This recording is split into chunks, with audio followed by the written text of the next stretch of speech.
You caught me out! Outgunned, outmanned, surrounded, and completely out of ammo. So if you could just lay down some cover fire for me. Yeah! Oh, no! God damn it! Yeah, that's right.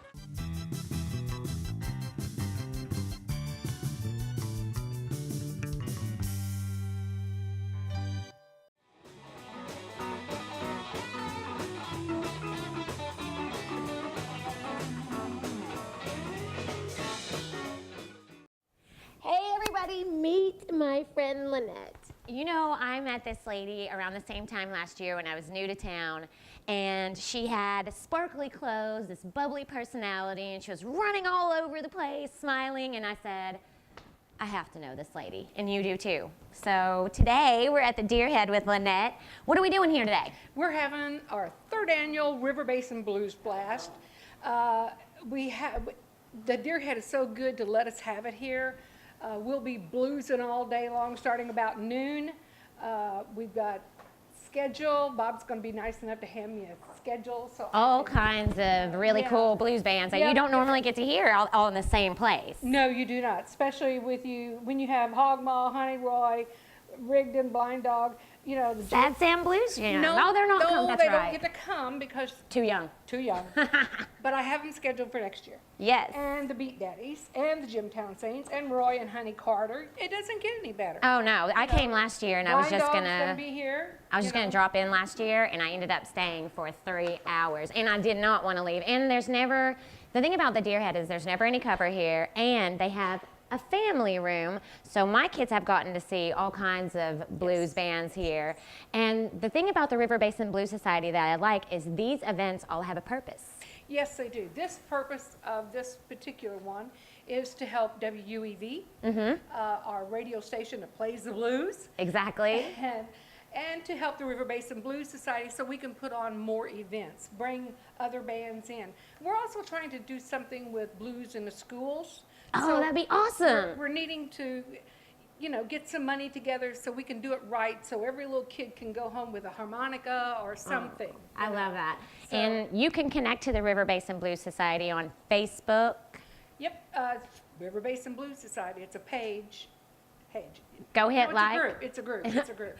I get that mixed up. It's a group, so they have to be added to. But you can still look up I'll River add you Basin to it. Blues Society and ask to be added, and they will. And then you can be updated on all their events and come see all the cool stuff that they do. Dues is $20 a year. Yeah, that's nothing. And we've got so much planned for next year, and we need so many people to help support.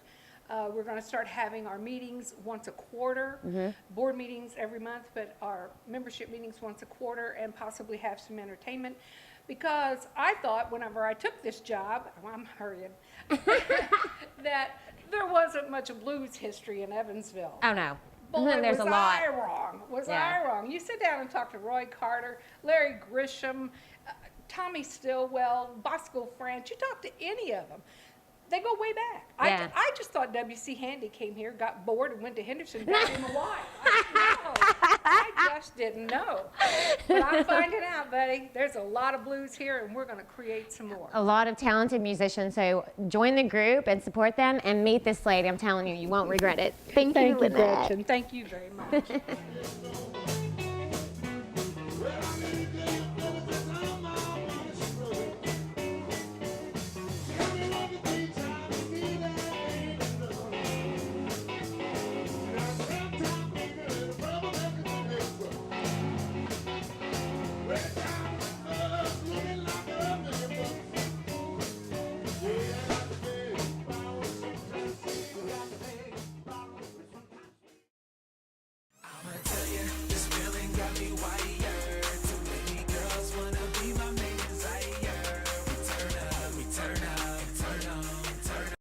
Maybe a month ago when I came in and Holly was here and I went into that other room.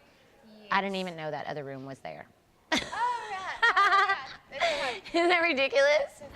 Oh, hey, I'm sitting here at the Arts Council with my friend Anne and was telling her that I probably passed this place 10 or 15 times walking down Main Street and did not know it was here. And I got a Facebook invitation about a year ago to see Tibetan monks and a new art reception. And when I GPSed it. I was thrilled. Like, how did I not know this was here? This is amazing. Yeah, well, I feel like I'm sure lots of people in the nonprofit world feel like this too, but I feel like I'm always screaming, come to my place, come see what's going on. But you have to be plugged in, and that's why we're so glad that you're doing what you do. Plugging them in. Publicize a little bit more about all of our events. Well, when I'm excited to find something, I figure there's at least another 500 or 600 people that are going to be excited too. We're like, dang, I didn't know that was there. What they do here are well, all kinds of things. I think I first assumed when I walked in it was just a gallery, which you do that. We are a gallery. The fact that we're housed in a gallery can be misleading because we are so much more than a gallery. We try to open our space up to being a cultural center downtown. So that's why we have things like the monks and music and all different types of events. Our mission as a nonprofit is to support and promote local artists and arts in our area. So we do a lot of arts education. We do really anything that you can think of. Yeah, there's a framing workshop coming up too. We have a framing workshop next week. That's obviously something to support our artist members.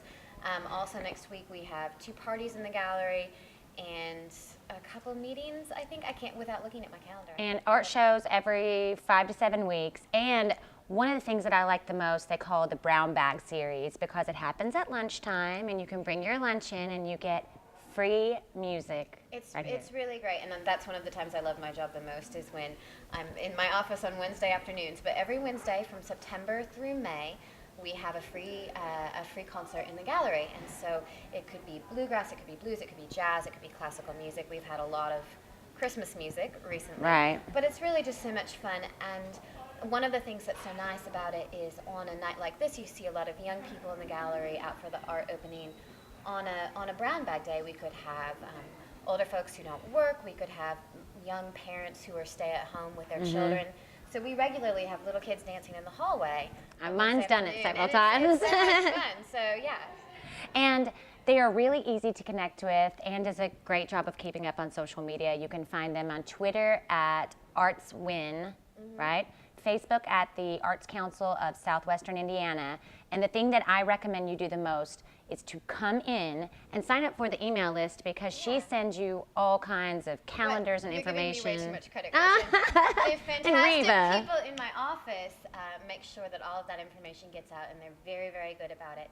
And but yeah, Twitter, Facebook, our website, and our email. And another thing that we do for the community, part of our mission is to publicize all arts and cultural events in the community, whether they're ours or not. So if there's something going on with the museum, if there's a concert, if there's a ballet, anything like that, they send us the information and we're the clearinghouse and we spread that back out. So. And now you know where I get a whole lot of my information from. So I highly recommend that you come in, check it out, sign up for the list, and connect with them on social media. Thank you. Thank Yay. you. I'ma tell you, this feeling got me wired. Too many girls wanna be my main desire. We turn up, we turn up, turn on, turn on, turn up, we turn up, and turn on, and turn on. If you can see it, my swag be on fire. Don't be mad 'cause you ain't got what you require. We turn up, we turn up, and turn on, turn on, turn up, turn up, and turn up, turn up. Turned up to a level you ain't never seen before. Money calling me, can't interrupt the cash flow. Swagger killing. Hey everybody, meet my friend Paul. If you don't know him, you should. He's a total awesome guy. Promotes the city of Evansville. He's all over the place. You're like the older, smarter, wiser version of me. Yeah, but she's a lot better looking than I am. That's debatable. Depends on who you're talking to. I have my fan, I'm sure you have yours. So we are at Gethsemane Church. This is my first time here, but we're not here for church services. We're here for United Caring Services. Tell us all about that. United Caring Services is located at 324 Northwest 6th Street, and for the last 2 decades, we've been doing what we can, not only to take care of the immediate needs of people who are homeless and those in transition, but also we've increased our services to help end the dependence for those people who want to begin a life of gratitude and freedom. Basically, people are kind of down and out, you know, especially in the economy and the society we live in today. People need a helping hand, and that's what we do. Exactly. Giving back to your community is a guaranteed way for you to have the best day ever, and a way for you to make it the best day ever for someone else. Exactly. So tell everyone how they can get connected with United Caring Services. United Caring Services, there's a couple ways. You can call the office, all kinds of volunteer opportunities. You can call the office during business hours at 812-422-0297, or you can go online to unitedcaringservices.org. United Caring Services has 4 different things that we do, which is represented by the 4 leaves on our logo. We have a day shelter, we have a night shelter, we have transitional housing where we provide 21 apartments for those folks who are in transition, and then we have a woman's shelter that's the old Roos House over in the corner of Governor and Walnut that we've been involved with for the last year. I didn't hear about that till a couple months ago, and that makes me very happy. Right. So tonight is the Bend in the River The Brass band- Band? That's right. It's all alliteration. You think I would get that. I love alliteration. Bend in the River Brass Band. The guys, I don't know if you've seen them in the, and men and women, I guess, in the red vests, red silky, shiny vests. So tell us a little bit about tonight, what they're going to do. The Bend River Brass Band is performing here at Yosemite Church at 1001 North Main Street, and they are a British brass band, 35-piece, and they're doing basically a Christmas program to help provide funding for us. We have fundraisers throughout the years. This is our Christmas fundraiser. We also have a great silent auction, and then we have a post-concert reception over in the 180 building where the quintet breaks away from the brass band. They perform, and we basically have an old-fashioned Christmas eat and meet. Oh, that's my favorite. I think that's the trick here. I've said that before too. Just to have food and everybody's gonna come. Wouldn't you love to look like this so you could eat anything you want? That is not true. Do not say that. It's like I eat at these events. Just I pick a little and like stop inviting me sometimes. Don't have food or just cage it off from me. So I encourage you to connect with United Caring Services and not just volunteer, but come and attend their events and have fun like I do. Thank you. Thank you. We really appreciate the best day ever, not only for what they've done for us here tonight, but folks, we need to get out and support everything in our community. There's a lot of great things, but Gretchen, Earl Milligan, all the people who are behind this, you know, we've got to keep supporting them. The only way the culture increases is if everybody does their part. Don't you know there's nothing happening in Evansville? That's what they keep telling me, but I keep finding it.